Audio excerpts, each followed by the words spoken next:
જય જવાન જય કિસાન। હવે ઘણા ખેડૂત મિત્રોને અમારે ટપકમાં ખાતર કઈ રીતે આપવું, માઇક્રોરજા કઈ રીતે આપવું, ટાઇકોટરમાં એ બધી તકલીફ હતી। કોઈને એક જ વીઘો ટપક હોય અને બાકીનું બધા બોરમાં પાંચોરીમાં અપાતું નથી હોતું, બીજું પાણી બહાર જતું હોય છે, કોઈને બોરમાં ભાઈએ ભાગ હોય છે તો તકલીફ પડતી હોય છે। એવા ખેડૂતો માટે આ સ્પેશિયલ વિડીયો છે। જો આ બેટરીવાળો પંપ છે, આ 30 રૂપિયાની નળી આવે છે આ રીતની। એ નળી તમે આ રીતે મારી આની જોડે મારી દેવાની, આ રીતે વાંકી, અને આ જે તમારું કનેક્શન જાય છે ટપકનું એના ઉપર આ બટન મારેલ છે, આ બટન ખોલી દેવાનું। આ રીતે ખોલી આ નળી અહીંયા મારવાની આ રીતે, અને જેવો કોક સ્ટાર્ટ કરીને આપણે પંપની બટન ચાલુ કરવાનું, અને 10 મિનિટમાં આ ખાતર કમ્પ્લીટ ચડી જશે, અને પછી નળી લઈ લેવાની।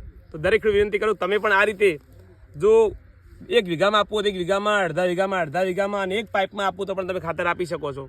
અને જો આ ટ્રીટમેન્ટથી ખાતર આપશો તો કોઈ પણ જગ્યાએ નુકસાન નહીં જાય, છોડને પૂરેપૂરું ખાતર મળશે, અને આ રીતે ખાતર આપી તમે પણ તમારી આવક બમણી કરો। જય જવાન જય કિસાન।